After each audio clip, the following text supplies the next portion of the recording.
살아있었으면 아마 노벨 문학상 탔을 겁니다. 이북에 끌려갔지 않습니까? 6.25 때.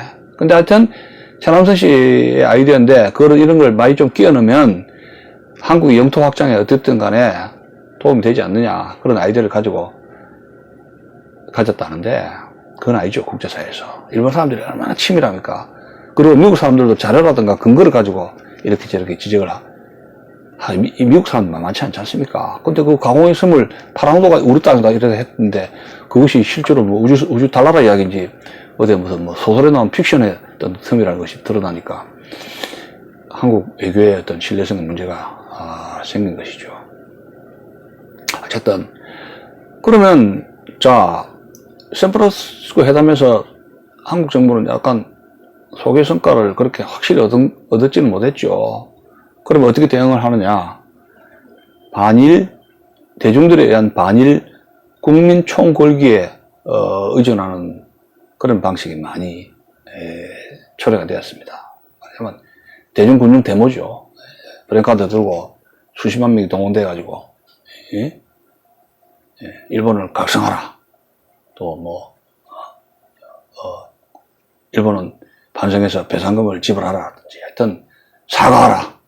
과거사 청산하라. 제대로 청산하라. 이런 군중 집회가 많이 열리게 됐던 것이고, 그러면서 이제 국내 국제 언론에 호소를 하게 되고, 외국 외신 기자를 취재를 하도록 하고, 이런 수법을 했고, 또 이제 더 구체적인 대응책으로는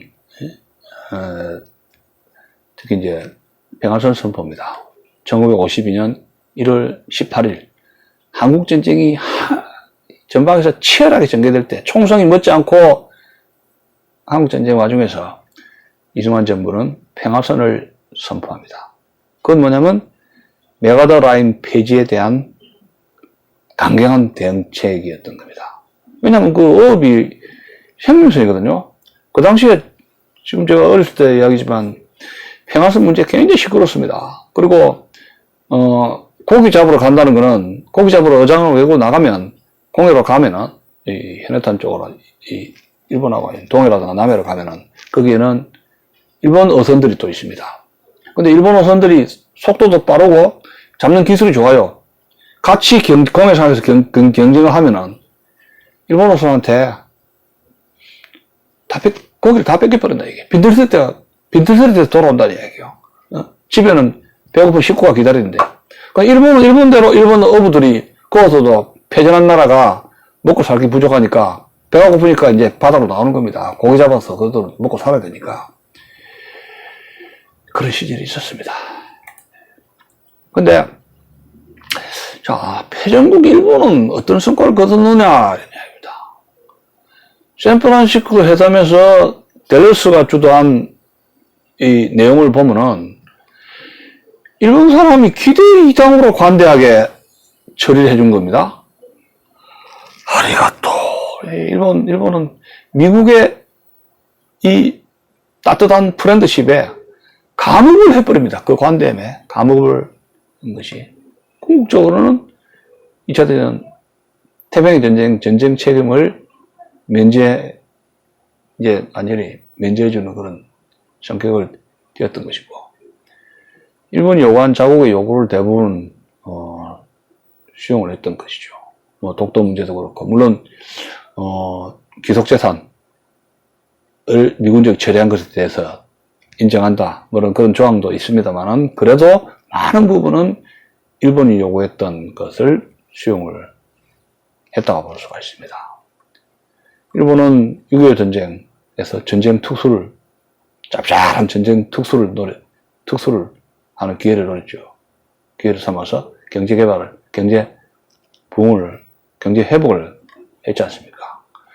심지어 미군이 미국이 먹는 통조림, 달걀, 군화, 이런 와이어, 생수, 군복, 전부 다 어디서 옵니까? 미국이 일본에 투자를 해가지고 공장을 짓고, 거기에서 이런저런 크고 작은 무기를 갖다가 다 만들었습니다. 군인들이 먹는 거, 식량, 보급, 이런 크고 작은 이런, 공장들, 무기 공장들, 다 어딨습니까? 일본 미국 본토에서 이렇게 만들어내면은 수송비가 많이 들지 않습니까? 그러니까 아예 일본의 군수공장을 다시 부활시켜가지고 거기에서 자지구지한 거는 다 만들어가지고 한국전에 투입하는 그런 역할을 했던 것이죠. 그래서 6.25 전쟁이 끝나면서 경제가 완전히 회복되고 미국의 동부가 전진기지로서 다시 등장을 하면서 패전국에서 미국의 파트너로 급부상을 하게 되는데 그러한 기반을 마련했던 것이 바로 샌프란시스코의 회담이었다. 이렇게 말씀을 드리고 싶은 것입니다. 미국의 성과를 우리가 보면은 동북아에서 일본 중시, 일본 우선 이란 캐치프레이즈를 들었는데 일본을 키워주는 그런 회담이었는데 이건 뭐 어쩔 수 없다 하지만은 한일 관계의 역사성을 상당히 무시한 그런 것이고 그 샌프란시스코 조약을 끝나고 나온 뒤에 미국은 일본과 대일 단독 강화 조약을 다시 체결했죠. 그러면서 오키나와를 신탁 통치했고 오키나와는 나중에 70년대 초인가 다시 돌려줬죠. 예, 반환운동을 하면서 우리나라 한일국교 정상화할 때 일본이 미국에게 요구를 합니다. 일본은 한국을 경제적으로 도와준다. 그 대신 뭡니까? 오키나와를 반환해 주시오. 그럼 미국이 그걸 약속을 지키게 되는